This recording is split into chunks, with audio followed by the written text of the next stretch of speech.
What is the source for restrictions on what yeshiva students can and cannot wear? It reminds me of a story. A father brought his son to enroll him in yeshiva.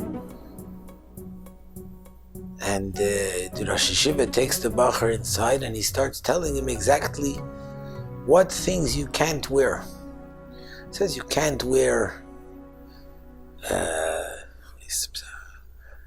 knitted yarmulke, you can't wear a blue shirt, you can't wear sneakers.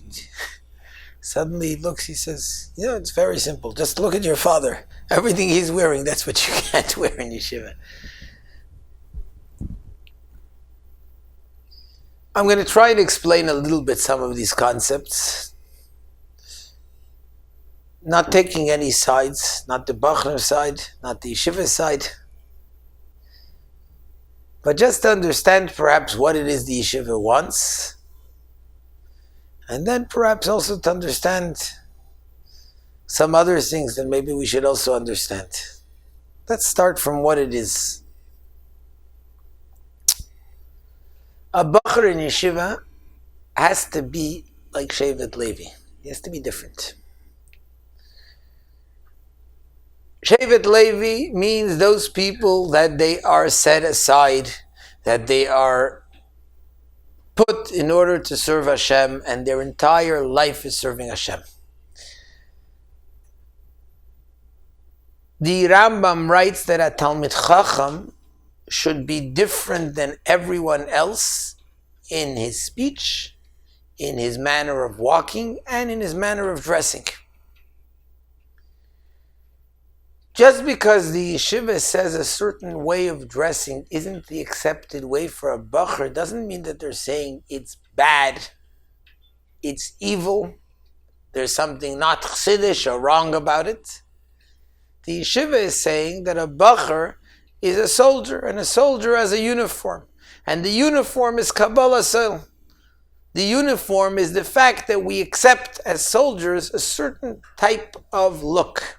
And the certain type of look, the Gemara says already way back that Jews wore different things from Goyim, and sometimes the Goyim would wear red shoelaces and a Jew would wear a black shoelace, because a Jew, his dress was not too loud, it showed on humility, etc.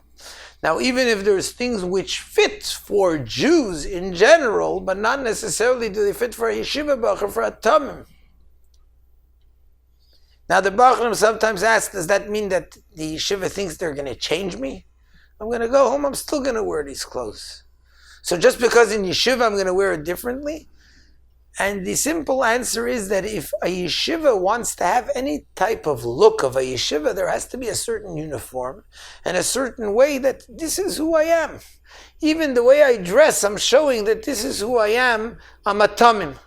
I'm not the same as anyone else, not for good, not for bad. So you go to the designer glasses. Each yeshiva will make this decision, and sometimes all the yeshivas will say one thing the same, that certain things are just too loud, they're too much of something that passes, that fits for a balabas, for someone who's in business, not because he's better or worse, but because as a bacher, as a tamim, I have to look differently, I have to act differently, and I even have to dress differently in a way that calls out, I'm a tamim. I'm someone who's a soldier in Hashem's army. I'm different.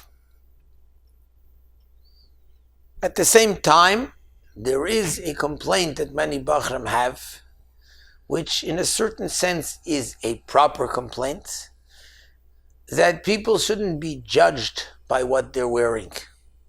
So regarding when I'm in yeshiva and how I should dress, and that the yeshiva demands of me to dress a certain way, whether I understand it or don't understand it, there has to be a certain Kabbalah soil and a certain idea of accepting a certain concept that I'm going to stick out in my dress as this is a yeshiva bacher. This is how it always was. Just like lahavdil, a doctor or a lawyer or someone else of a different profession sticks out in his dress, a Talmid Chacham it's conspicuous how he dresses that he looks like a Talmid Chacham, like a bacher in yeshiva. Judging someone by how he dresses in truth, wrong, and it's not the way, especially in Chabad. It's about pnimis. Should judge someone by his yiras shamayim, by what goes on inside him. When I have an emptiness that I don't recognize what the reality of the inner essence is, then that's why I will be pulled to judge other people outwardly by the way they dress, because I don't understand anything deeper than that. So it's going to be, is his brim this long or that long or whatever it is. So just to summarize, yes, a yeshiva does have to demand it of Bachram, and sometimes a yeshiva will demand it of Bachram even when they're out of yeshiva, that a Bachar has to look like a yeshiva Bachar. How and what the exact rules of it? When we were Bachram in yeshiva, everyone wore blue shirts. That was one of the things, the Lubavitcher Bachram, they all wore blue shirts. That was part of the way it was. Not everyone think, but then the yeshiva saw it was becoming like a fashion statement, and they said, Genug, let's bring in white shirts. All the yeshivas decided to bring it in. But there was a reason for it, because a bachar in yeshiva has to be not lying in clothes. That's not his reality. His reality is the pnimius, is not the chitzonius, the clothes, but rather as a yeshiva bachar, I'm about learning Torah and davening and about dressing the part also.